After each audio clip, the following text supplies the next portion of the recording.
Selamat malam, Bapak Ibu yang dikasihi oleh Tuhan Yesus Kristus. Kita akan melanjutkan pada malam hari ini Bible Study kita. Kita sudah mulai masuk ke dalam Keluaran pasal ke-7, di mana Tuhan mengutus Musa bersama dengan Harun untuk menyatakan kehendak Tuhan kepada Firaun dan orang Israel supaya mereka membebaskan orang Israel dari tanah Mesir. Dan sebelum Musa dan Harun melaksanakan tugas ini, Tuhan sudah memberitahukan bahwa Tuhan akan mengeraskan hati Firaun, atau hati Firaun akan berkeras hati untuk tidak mengizinkan orang Israel keluar dari tanah Mesir. Dan di situ Allah ingin menyatakan kuasa yang besar melalui memberikan hukuman atau tulah-tulah yang akan dijatuhkan oleh bangsa Mesir. Sehingga pada saatnya Allah bagaimana bekerja sehingga bangsa Israel bisa keluar dari tanah Mesir. Saudara, kita mengetahui dari peristiwa orang Israel keluar dari tanah Mesir, ini bukan hanya sekedar suatu peristiwa berhubungan dengan politik dan kebudayaan, tapi ada unsur yang namanya peperangan rohani. Karena di sini waktu Allah menyatakan bahwa Dia akan melakukan perbuatan-perbuatan yang besar melalui tulah-tulah itu, sebetulnya ingin menyatakan bahwa Allah itu lebih besar daripada ilah-ilah atau kepercayaan-kepercayaan yang ada pada orang-orang Mesir. Dan sekaligus Allah ingin menyatakan kepada orang Israel sendiri bahwa Allah yang disembah oleh orang Israel kelak adalah Allah yang berbeda dengan Allah orang Mesir. Dan di sini saudara, kita akan melihat beberapa hal yang perlu kita pahami di dalam peristiwa di mana Allah memberikan 10 tulah kepada orang Israel. Ya, pada malam hari ini kita akan melihat secara keseluruhan lebih dulu. Lalu ada beberapa hal yang kita mau menarik kesimpulan untuk kita bisa mendapatkan pelajaran rohani. Saudara, kalau kita melihat di dalam bagian Alkitab, kita akan mulai membaca kembali saudara pasal ke-7 ayat 10 sampai dengan ayat ke-25 lebih dulu ya. Nanti selebihnya saya akan mengutip beberapa ayat. Musa dan Harun pergi menghadap Firaun. Lalu mereka berbuat seperti yang diperintahkan Tuhan. Harun melemparkan tongkatnya di depan Firaun dan para pegawainya, maka tongkat itu menjadi ular. Kemudian Firaun pun memanggil orang-orang berilmu dan ahli sihir, dan mereka pun ahli-ahli Mesir itu membuat sedemikian juga ilmu mantra mereka. Masing-masing mereka melemparkan tongkatnya dan tongkat-tongkat itu menjadi ular. Tapi tongkat Harun menelan tongkat-tongkat mereka. Tetapi hati Firaun berkeras sehingga tidak mau mendengarkan mereka keduanya seperti yang difirmankan Tuhan. Silakan 14. Firmanlah Tuhan kepada Musa, Firaun berkeras hati, ia menolak membiarkan bangsa itu pergi. Pergilah pada Firaun pada waktu pagi, pada waktu biasanya ia keluar ke sungai. Nantikanlah dia di tepi sungai Nil dengan memegang di tanganmu tongkat yang tadinya berubah menjadi ular. Dan katakanlah kepadanya, Tuhan, Allah orang Ibrani, telah mengutus aku kepadamu untuk mengatakan, biarkanlah umatku pergi, supaya mereka beribadah kepadaku di padang gurun. Meskipun begitu, sampai sekarang engkau tidak mau mendengarkan. Sebab itu, inilah firman Tuhan. Dari hal yang berikut akan kau ketahui bahwa akulah Tuhan. Lihat, dengan tongkat yang di tanganku ini akan kupukul air yang di sungai Nil, dan air itu akan berubah menjadi garam. Dan ikan yang dalam sungai Nil akan mati, sehingga sungai Nil akan berbau busuk. Maka orang Mesir akan segan meminum air dari sungai Nil ini.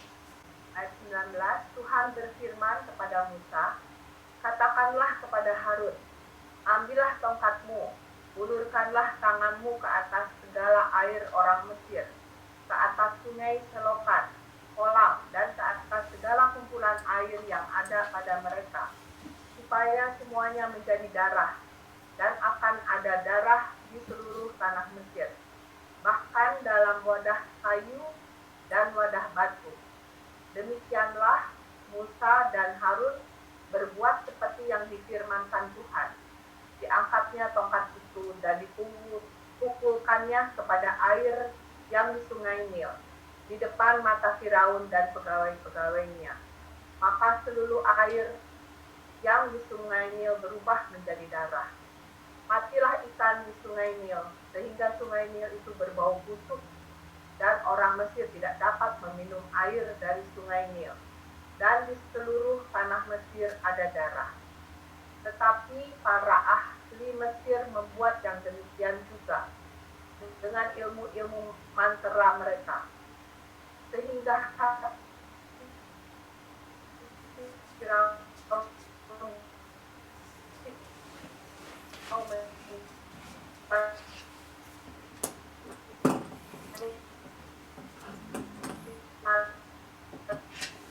tapi orang Mesir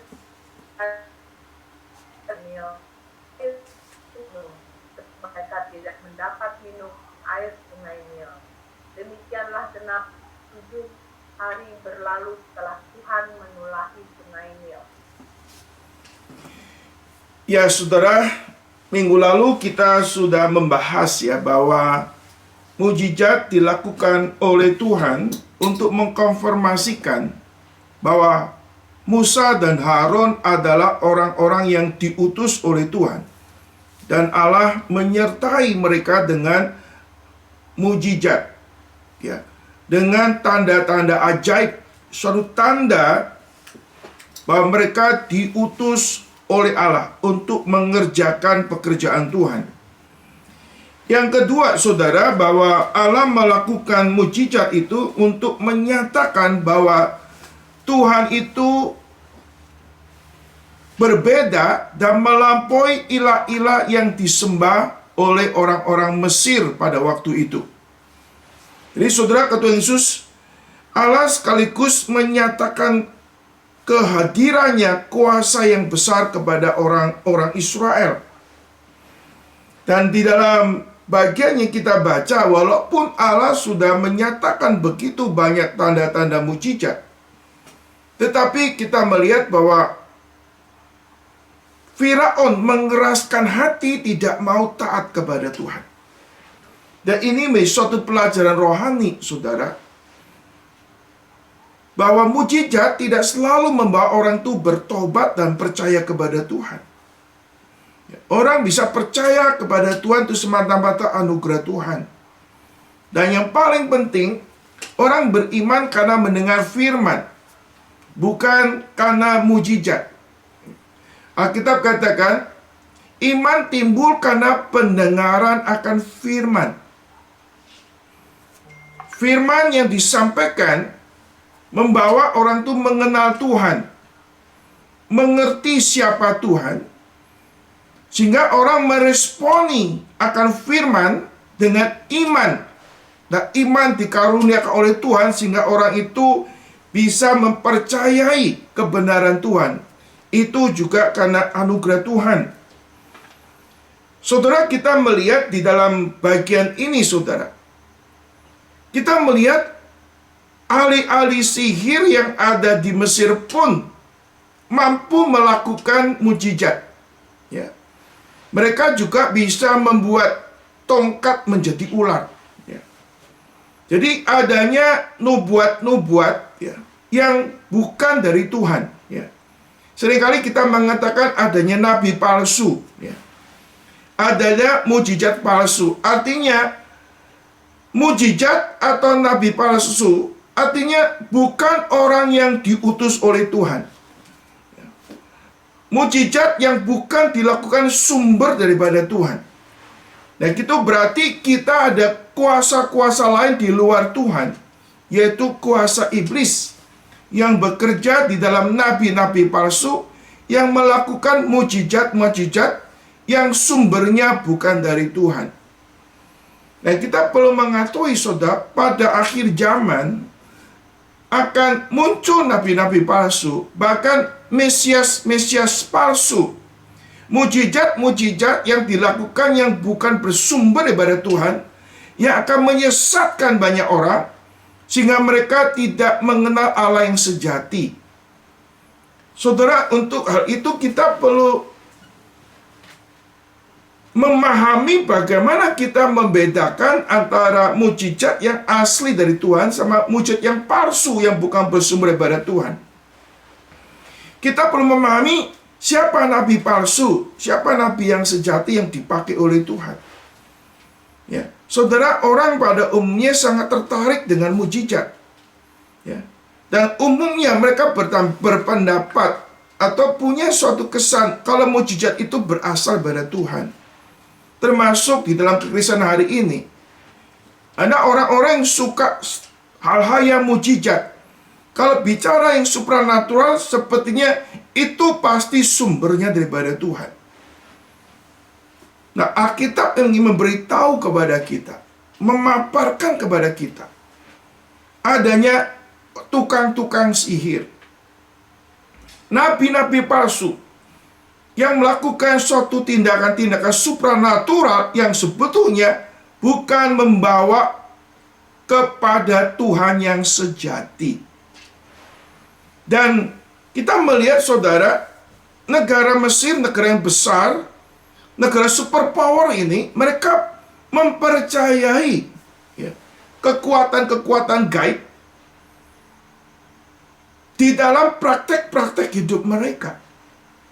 Nah, kita mengetahui semua yang disebutkan di dalam tula-tula, di dalam 10 tula ini, sebetulnya mengandung sesuatu yang mengandung kepercayaan. Di belakang itu ada kepercayaan orang-orang Mesir atau Firaun kepada dewa-dewa yang mereka sembah. Lalu semua tula itu untuk menyatakan bahwa Allah itu lebih besar daripada ilah-ilah atau dewa-dewa orang Mesir, saudara. Ada penafsir mengatakan bahwa Mesir itu memiliki ribuan dewa yang mereka sembah, saudara.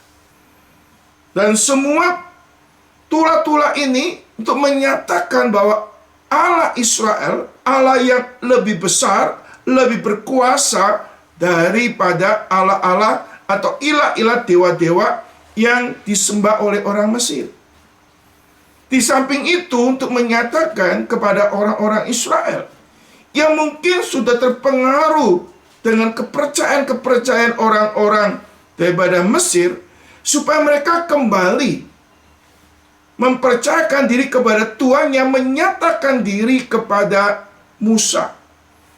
Nah, sekarang saudara, kita melihat Tuhan berkata kepada Musa dan Harun supaya orang Israel keluar dari Mesir, supaya mereka beribadah kepada Tuhan. Berarti selama ini di Mesir mereka beribadah sudah mengalami pergeseran atau sudah mengalami distorsi dari kepercayaan-kepercayaan kafir yang ada di Mesir, saudara. Saudara, kata Yesus Kristus, kalau kita melihat di dalam kita memahami tentang kebudayaan atau suatu peradaban yang dibangun oleh umat manusia, hampir katakan tidak ada suatu peradaban yang dibangun oleh manusia, budaya yang dibangun oleh manusia terlepas dengan adanya kepercayaan. Nah, sayangnya banyak kepercayaan-kepercayaan dibangun di luar Allah yang sejati. Maka di sini, saudara, di dalam misi Musa dan Harun membebaskan bangsa Israel itu ada makna teologis yang dalam sekali, saudara. Karena kita mengetahui, saudara, kejayaan Mesir setelah orang Israel itu keluar, boleh kata, saudara, kebudayaan Mesir mulai merosot dan musnah di dalam sejarah manusia. Terus kalau kita melihat, saudara, kebesaran bangsa Mesir sebetulnya di dalam tangan Tuhan. Tuhan yang berdaulat untuk membangkitkan pemerintahan atau membangkitkan raja.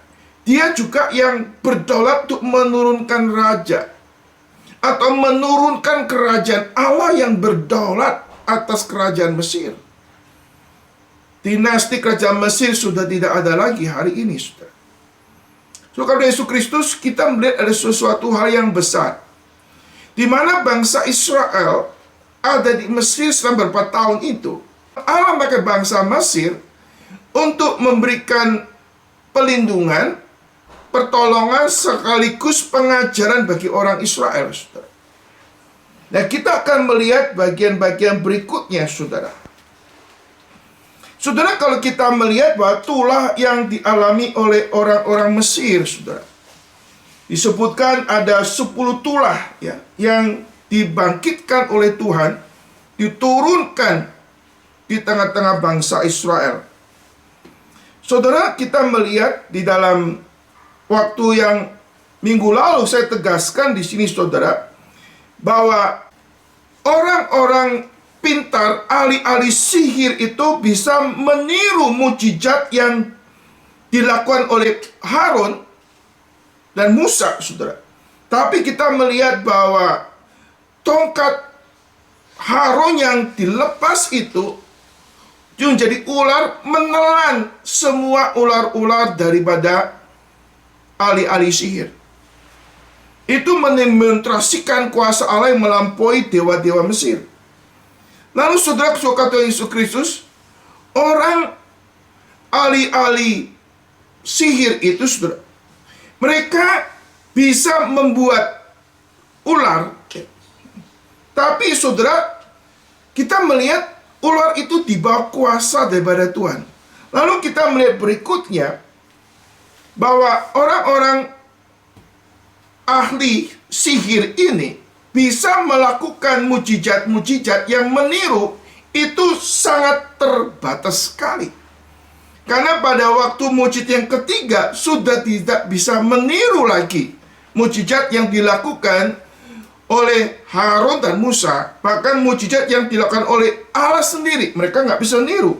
Ada keterbatasan kepada mereka. Dan mereka bisa melakukan mujizat. Contohnya mereka bisa melakukan ular atau menimbulkan air menjadi darah, tetapi mereka tidak bisa menghilangkan air, darah, dan seterusnya. Artinya apa yang dibuat oleh Tuhan, mereka tidak bisa menghilangkan, saudara. Mereka hanya bisa meniru, melakukan tapi yang negatif. Nah, ini penting sekali, saudara. Semua nabi palsu, mujizat yang bukan dari Tuhan, pasti berdampak negatif di dalam hidup saudara dan saya. Saudara, semua ahli-ahli nujum, ahli-ahli sihir, atau kuasa-kuasa gelap, nabi palsu, mereka tidak mampu melakukan hal yang positif. Mereka hanya bisa merusak, dan merusak. Atau dalam pengertian lain, saudara, iblis waktu memberikan sesuatu, melakukan mujizat sesuatu pada seseorang, selalu punya tujuan negatif. Tidak ada yang positif. Ya. Maka kita jangan ketipu. Dan banyak orang tertarik mujizat, tertarik hal-hal yang ajaib, lalu mereka boleh kata terjerat oleh kuasa gelap, hidupnya tambah rusak, tambah hancur, saudara. Maka kita perlu hati-hati tentang hal ini. Lalu bagaimana kita bisa membedakan mana yang nabi asli, nabi palsu, mujizat yang dari Tuhan, yang mujizat yang bukan dari Tuhan? Saudara, kita perlu memahami yang pertama, saudara, bahwa orang yang melakukan mujizat itu, pasti orang itu yang benar, mereka dari Tuhan. Tandanya dari Tuhan, yaitu orang itu pasti memiliki pengenalan yang benar kepada Tuhan. Orang ini jati dirinya jelas. Saudara, nabi-nabi yang dipakai oleh Tuhan semua jelas, orangnya jelas, saudara. Dan mereka betul-betul dipanggil dan diutus oleh Tuhan. Dan apa yang dikatakan pasti terjadi. Nabi palsu banyak mengatakan sesuatu, banyak mengatakan banyak hal, tapi tidak terjadi. Dan nabi yang asli bukan hanya sekedar melakukan suatu mujizat, tapi ada kebenaran Tuhan. Mereka beritahu bahwa saya melakukan ini demi nama Tuhan, bukan demi yang lain. Saudara, kalau orang melakukan mujizat, kita bertanya, engkau melakukan atas nama siapa? Dan Allah siapa yang mengutus engkau? Kita tanyakan. Saudara, pertanyaan teologis yang dilakukan oleh Firaun, aku tidak kenal siapakah Allah itu. Kenapa aku harus taat? Nah, ini suatu pertanyaan yang baik. Saudara, kalau kita melihat mujizat, kita pun harus tanya, siapa di belakang mujizat itu? Bisa dipertanggungjawabkan tidak kepercayaan orang yang melakukan mujizat itu? Punya pandangan teologi yang benar atau tidak? Kita perlu tahu ajarannya. Dari ajarannya, kita tahu siapa dia, saudara. Kita jangan tertarik, wah dia bisa melakukan mujizat, bisa melakukan tanda-tanda ajaib, tapi kita ingin tahu dari Tuhan atau bukan. Kalau dari Tuhan, dia mengenal Tuhan yang bagaimana? Apakah mereka mengenal firman?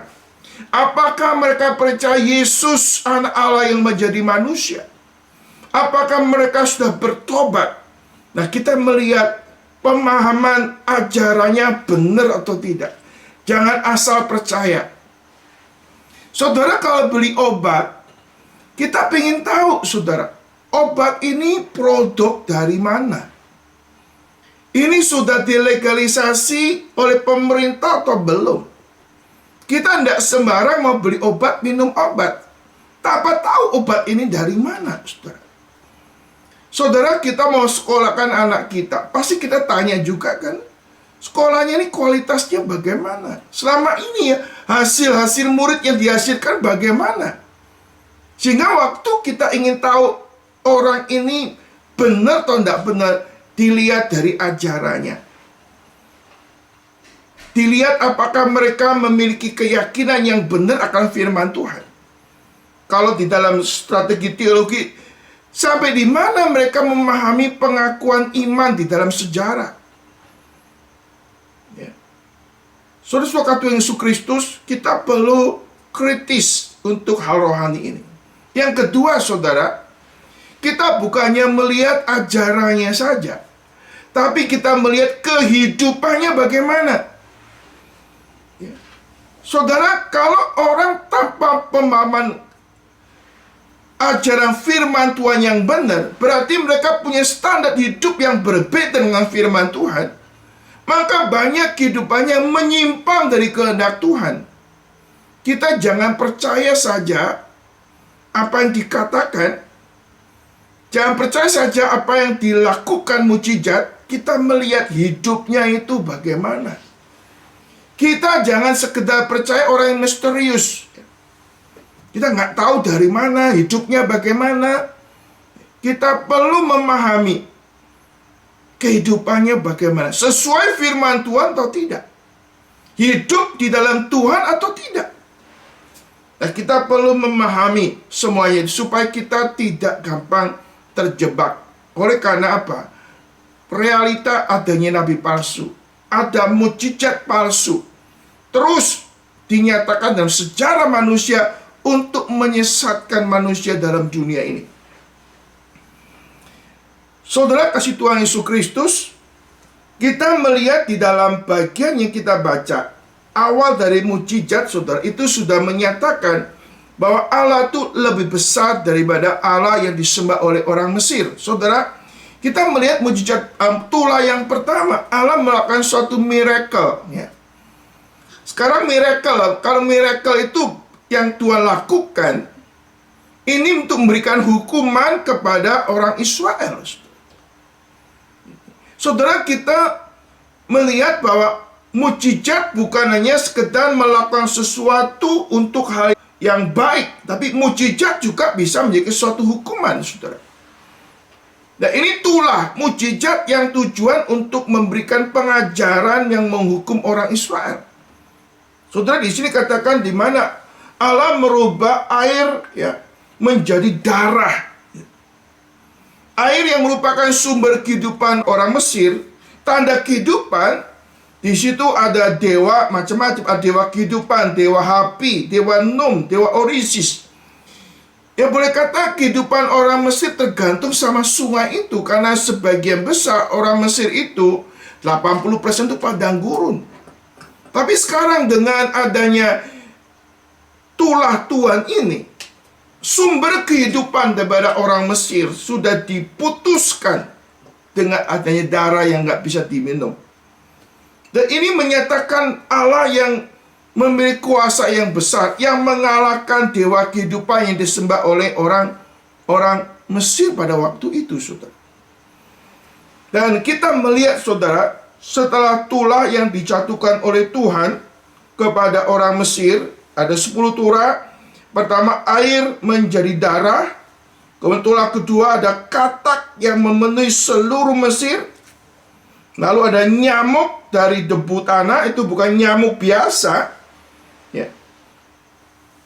Lalat yang membawa virus dan bakteri pada saat itu, saudara. Sehingga itu menimbulkan, boleh kata, penyakit yang meluas. Lalu ada lalat pikat. Ya, lalat pikat itu bukan lalat biasa. Lalat yang besar yang menghisap darah. Dan itu bisa menimbulkan penyakit di dalam diri manusia. Ya. Lalu kita melihat juga adanya tulah segala ternak di Mesir itu meninggal dunia. Lalu adanya tulah barah ya. Ya, seperti penyakit kulit yang dialami oleh Ayub. Lalu ada tulah hujan es dan api dari langit yang disertai dengan guruh yang menghancurkan banyak bangunan di Mesir. Lalu ada tulah belalang, akhirnya menghapus semua tanaman yang ada di Mesir. Kita mengetahui dulu bagaimana Tuhan memakai Yusuf menjadikan pertanian di Mesir itu melimpah ruah. Tapi sekarang dimakan belalang, habis jadi miskin. Lalu ada kegelapan yang meliputi Mesir. Dan terakhir ada 10 tulah. Di belakang tulah-tulah ini, saudara, Tuhan sudah menghancurkan semua kepercayaan yang dipercaya oleh orang Mesir, saudara. Ya. Kita melihat Allah berkuasa atas dewa-dewa Mesir, Allah berkuasa atas alam semesta, Allah berkuasa atas segala sesuatu. Dia pencipta yang berdaulat atas ciptaannya. Tetapi waktu Tuhan melakukan mujizat, bukan hanya sekedar Tuhan melakukan mujizat. Mujizat itu di dalam kontrol Tuhan dan tepat guna. Allah melakukan mujizat, tulah-tulah itu tetap di dalam kontrol Dia. Ya. Baik bencana alam, tulah-tulah adanya penyakit dan sebagainya, semua di dalam kontrol Tuhan dan ada tujuan spesifik Tuhan. Saudara, kalau kita melihat secara manusia di dalam dunia ini, saudara, adanya bencana alam, adanya penyakit, adanya persoalan di dalam dunia ini, gejolak antar bangsa dan bangsa, sepertinya semua di luar kontrol Tuhan. Tapi sebetulnya nggak demikian, saudara. Allah tuh mengontrol semua apa yang ada. Nggak ada suatu peristiwa yang di luar kontrol daripada Tuhan. Ada pemeliharaan Tuhan, saudara. Khususnya di dalam kehidupan orang-orang yang mencintai Tuhan. Walaupun kita memahami di dalam banyak peristiwa sepertinya tidak ada dispensasi. Dispensasi waktu Allah memperlakukan sesuatu dalam dunia ini. Orang percaya bisa sakit, orang nggak percaya bisa sakit, sama-sama. Orang tidak percaya bisa gagal, orang percaya juga bisa gagal. Tapi di balik semua peristiwa yang sepertinya sama rata, tapi sebetulnya tetap di dalam kontrol Tuhan, ada kebaikan Tuhan yang khusus yang Tuhan nyatakan di dalam kehidupan orang-orang percaya. Saudara kata Yesus Kristus, kalau kita melihat seperti Ayub mengalami nasib yang begitu menyedihkan sekali. Semua usahanya hancur, bangkrut. Lalu anak-anaknya semua mati. Terlebih lagi, saudara, kita mengetahui dia sakit, mengalami kesakitan yang luar biasa. Lalu istrinya juga tidak bisa ngerti, mengutukin Tuhan, minta si Ayub itu mati. Sepertinya Tuhan kok membiarkan keadaan ini. Tapi sebetulnya Allah tidak pernah membiarkan, saudara. Allah izinkan itu terjadi, punya tujuan spesifik. Supaya apa? Supaya Ayub makin memahami kebesaran-kebesaran Tuhan. Saudara Yesus Kristus, dan di dalam peristiwa daripada tulah-tulah ini, saudara, Tuhan sisi lain menyatakan kebesarannya atas ilah-ilah dewa-dewa Mesir, atas tukang-tukang sihir. Tapi sekaligus Allah menunjukkan kemurahan hatinya kepada orang Israel di tengah-tengah gencarnya tulah-tulah yang ada yang menimpa bangsa Mesir pada waktu itu, saudara. Dan itu harusnya dimengerti, diselami betul-betul oleh orang Israel. Bahwa Allah itu maha besar. Allah yang besar itu memperhatikan orang Israel yang kecil, saudara.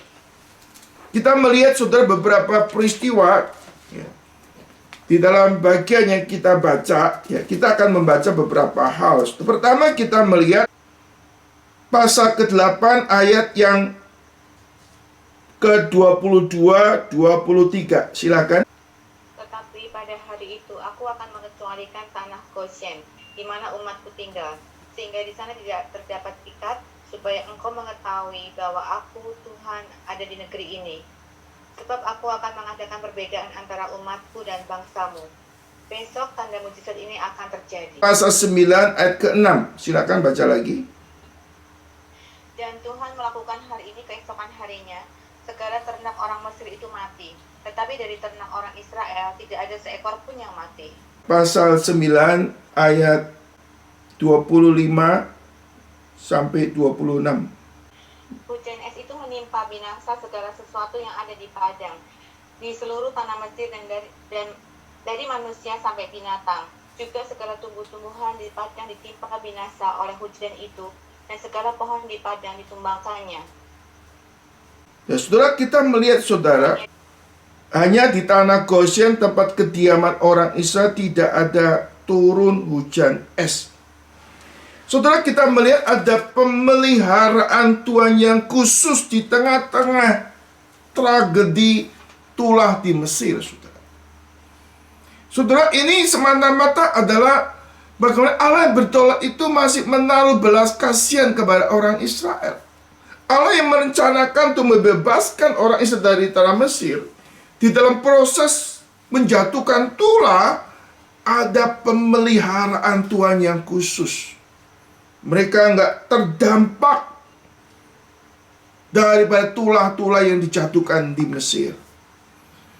Secara khusus, memang dalam mungkin aspek lain pasti terpengaruh, tapi secara spesifik mengatakan di sini, saudara, Tuhan tuh melindungi orang Israel tidak mengalami keadaan seperti orang Mesir.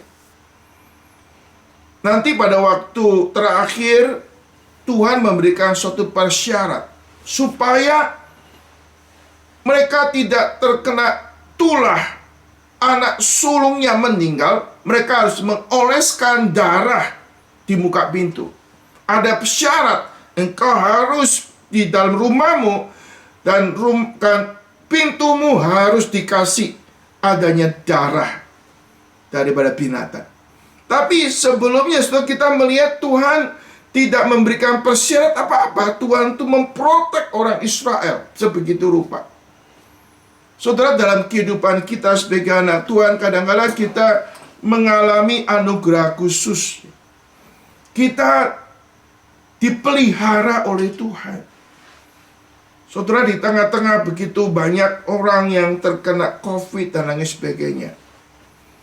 Ada yang terkena COVID dan meninggal dunia. Kalau kita masih bisa hidup, kita terbebas tidak terinfeksi COVID.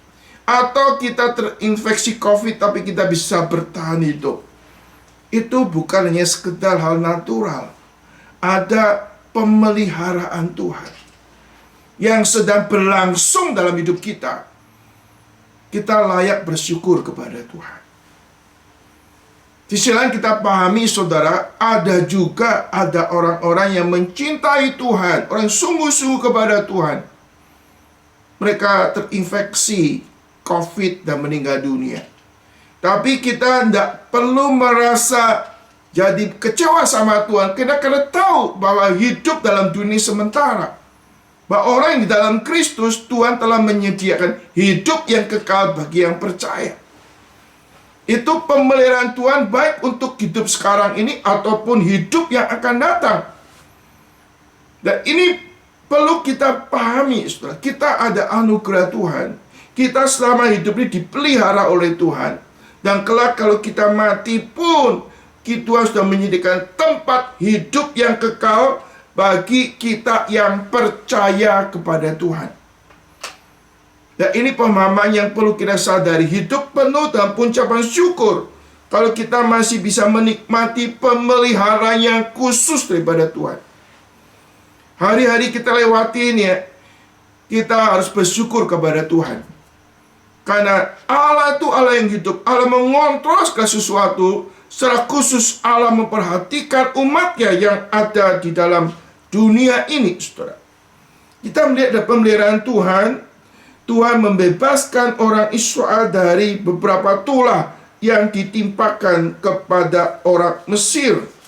Pada waktu tulah diberikan kepada Tuhan, diberikan oleh Tuhan kepada orang-orang Mesir. Saudara, sisi lain kita melihat, saudara, di dalam beberapa momen, saudara, kita melihat walaupun Allah sudah menyatakan beberapa kali mujizat, tulah-tulah, saudara. Saudara, kita melihat aspek di mana Firaun itu mengeraskan hatinya.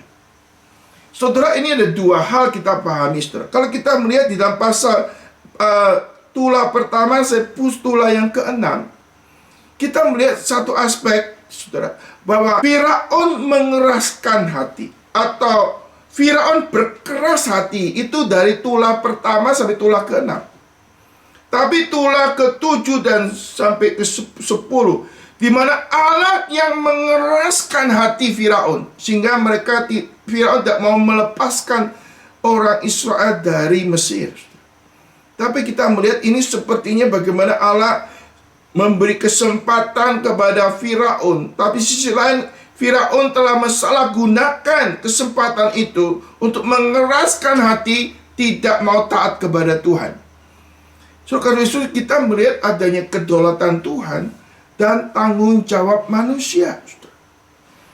Sisi lain, saudara, Firaun sebagai manusia harusnya dia berespon taat kepada Tuhan. Tapi dia mengeraskan hati dan mengeraskan hati, tidak mau taat kepada Tuhan. Aspek lain kita melihat pada saatnya Allah mengeraskan hati, sehingga Firaun nggak taat kepada Tuhan. Dan kita bisa melihat, saudara, yang pertama, kalau kita bisa percaya kepada Tuhan, itu karena anugerah Tuhan semata-mata. Ini belas kasihan Tuhan. Tuhan mengaruniakan iman sehingga kita bisa mempercayakan diri kepada Tuhan. Sisi lain, kalau orang mengeraskan hatinya, itu tanggung jawab mereka kepada Tuhan. Akan menerima konsekuensinya terhadap kekerasan hati mereka kepada Tuhan. Dan pengalaman ini, saudara, harusnya menjadi suatu pelajaran rohani untuk orang Israel. Orang Israel bagaimana melihat Firaun dan orang Israel itu, walaupun telah melihat begitu banyak mujizat yang diberikan oleh Tuhan, mereka itu mengeraskan hati, tidak mau taat kepada Tuhan. Ini menyatakan betapa orang Israel itu sudah hatinya itu orang Mesir, Firaun. Kepercayaan lama itu sudah berurat ya, di dalam hidupnya, sehingga susah untuk mempercayakan kepada Tuhan. Terikat dan kepercayaan yang lama, saudara. Tapi saudara, sangat disayangkan sekali, saudara, kita melihat orang Israel selama di padang gurun memiliki pola pikir yang sama, saudara. Walaupun orang Israel sudah melihat pemeliharaan Tuhan, mujizat Tuhan yang besar, tapi hatinya dikatakan tegar tengkuk. Pakai istilah tegar tengkuk. Terus tidak taat dan berontak kepada Tuhan, sehingga Allah menghukum mereka. Saudara, kita melihat adanya kedaulatan Allah dan tanggung jawab manusia. Memang Allah yang berdaulat, tetapi tidak pernah membebaskan, mengurangi tanggung jawab manusia untuk berespon taat kepada Tuhan. Sebenarnya, saudara, bangsa Israel pergi dari Mesir, pergi ke tanah Kanaan 3 hari sampai, saudara. Hari ini kalau kita naik bus dari Mesir ke Kairo, mungkin cuma 10 jam, saudara. Tapi sekarang orang Israel, saudara, karena hatinya ini keras, kepala batu, atau tegar tengkuk, sehingga orang Israel itu diputar-putar dalam hidupnya di padang gurun selama 40 tahun, saudara. Kenapa? Mereka nggak mau rendah hati dibentuk oleh Tuhan. Kadang-kadang kita melihat ada orang-orang yang sudah sekian lama ikut Tuhan, rohani nggak tumbuh-tumbuh, saudara. Secara umur harusnya sudah dewasa rohani, bisa membawa diri, bisa melayani Tuhan, bisa bersaksi Tuhan, tapi sudah lama tapi tidak menghasilkan buah. Di dalam kehidupan kita sebagai anak Tuhan, mujizat tidak membawa kepada pertumbuhan rohani bagi orang Israel. Mujizat tidak membawa pertobatan kepada Firaun. Saudara kasih Tuhan Yesus Kristus, bagaimana kita bisa bertumbuh rohani? Kita jangan mengkeraskan hati. Kita mau rendah hati, mau taat kepada Tuhan, kita mau berserah kepada Tuhan, ya, maka pembentukan rohani itu akan Tuhan kerjakan di dalam kehidupan saudara dan saya. Firaun beberapa kali sudah mengalami peringatan-peringatan Tuhan, ya. Tapi saudara, sepertinya dia masuk kiri, keluar kanan. Tidak betul-betul menyimpan perkataan Tuhan dan mentaati. Firaun menunda-nunda untuk taat. Akhirnya kesempatan sudah selesai. Allah memberikan satu keputusan. Dia harus mengalami nasib, yakni dia harus binasa. Nah, kita melihat, saudara, kita melihat lagi. Pada waktu bangsa Israel sudah keluar dari tanah Mesir, Firaun juga masih kepala batu, tetap mau mengejar orang Israel. Akhirnya tentara Mesir itu mati di laut. Ini menyatakan kebebalan hati manusia. Sudah melihat kebesaran Tuhan, kuasa Tuhan yang besar, tetapi masih mengeraskan hati dan tidak mau taat kepada Tuhan. Sesuai kata Yesus Kristus, kita melihat dalam bagian ini, saudara, bagaimana Allah itu Allah yang maha besar, saudara. Allah yang maha kuasa menyatakan diri kepada orang Israel atau menyerahkan diri kepada orang Mesir dan kepada orang Israel yang begitu keras hati, ya. Dan mereka nggak pernah mau belajar. Dan akhirnya saudara, kita melihat ada suatu sedikit persamaan walaupun ada perbedaannya. Orang Israel yang sudah keluar dari tanah Mesir tapi tidak mau belajar dari sejarah. Sebagian besar mereka yang dewasa keluar dari tanah Mesir, mereka meninggal dunia ada di padang gurun. Sehingga orang-orang yang masuk tanah Kanaan, boleh kata new generation, mungkin sebagian besar mereka yang lahir di padang gurun. Saudara kata Yesus, ini ada sesuatu pelajaran sejarah di dalam kehidupan kita sebagai orang-orang percaya. Sisi lain, saudara, kita mempelajari lebih lanjut mengenai bagaimana kita memahami mukjizat yang benar. Sekarang ini di dalam gereja, orang pasti sangat tertarik dengan mukjizat, dengan miracle yang dialami, sehingga mereka tertarik mencari miracle, mengharapkan miracle yang terjadi. Saudara, ada beberapa hal yang kita bisa pelajari, saudara. Pertama, saudara, kita harus memahami bahwa kalau kita berhubungan dengan kesembuhan, saudara. Sekarang kalau di dalam kita aplikasi yang sekarang adanya orang mengarah kesembuhan rohani atau mujizat Tuhan, ya. Saudara, kita memahami khususnya dalam konteks kesembuhan, saudara. Saudara, kesembuhan bisa dibagi dengan beberapa hal, atau mujizat kesembuhan itu bisa kita mengerti beberapa hal, saudara. Yang pertama, saudara, kita pahami kesembuhan itu bisa terjadi secara natural. Artinya, saudara, kesembuhan yang natural pun bersumber daripada Tuhan. Saudara, kesembuhan natural itu, saudara, kita makan obat, atau kita istirahat yang cukup, atau kita minum vitamin untuk jaga kesehatan, itu juga sebagai anugerah Tuhan.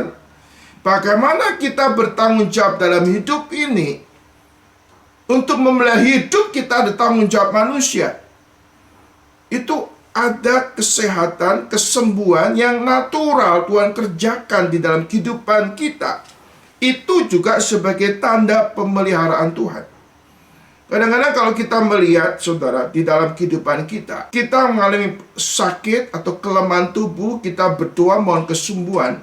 Tetapi waktu kesembuhan itu dilaksanakan, itu secara natural Tuhan bekerja. Tetap kita minum obat, kita istirahat yang cukup, ya. Itu boleh kata sebagai pertolongan Tuhan yang natural. Itu juga bersumber daripada Tuhan. Nah, kalau kita perhatiin, saudara, peristiwa-peristiwa seperti ini tidak harus selalu dalam kehidupan saudara dan saya. Artinya peristiwa kesembuhan mujizat itu tidak selalu harus terjadi dalam kehidupan kita. Kita lebih sering mengalami anugerah Tuhan yang natural. Kalau kita melihat di dalam sejarah orang Israel, sejarah kehidupan daripada bapak-bapak orang beriman di dalam Alkitab, banyak hal mereka tidak mengalami mujizat, tapi juga dipelihara oleh Tuhan. Kita melihat kehidupan daripada Yusuf yang kita sudah pelajari. Mujizat apa yang dialami, saudara? Mujizat penyertaan Tuhan, memampukan Tuhan mengalami kesulitan, menghadapi kesulitan.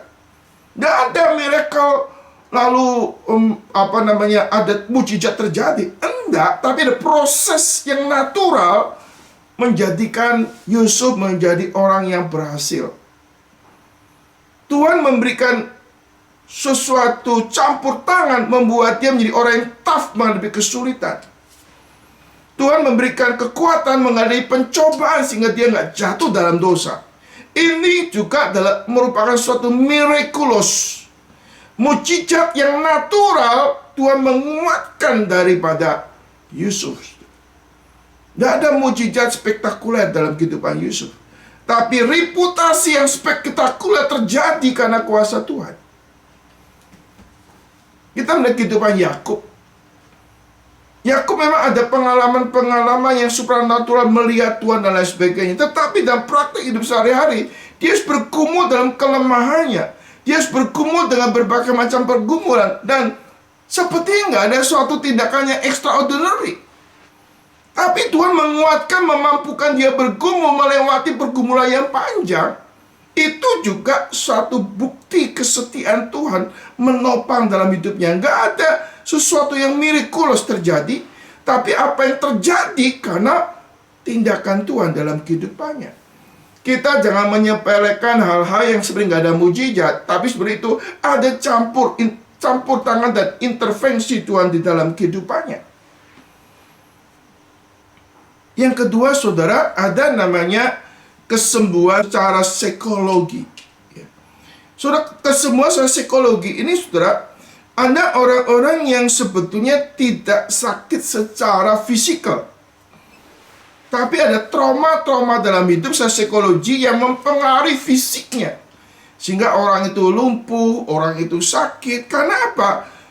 Kejiwaannya tuh terganggu, lalu berdampak dalam kehidupan fisik. Jadi kadang-kadang orang mengalami kesembuhan, tanda kutip kesembuhan ilahi katanya, tapi sebetulnya bukan. Itu kesembuhan psikologikal. Kenapa, saudara? Karena tidak ada satu organ-organ tubuh yang betul-betul mengalami suatu miracle. Itu hanya psikosomatis, yaitu gangguan jiwa yang mempengaruhi fisikal. Nah, ada orang-orang itu sepertinya bisa mengalami kesembuhan, tapi sebenarnya bukan kesembuhan miracle. Kita bisa pahami secara psikologikal, saudara.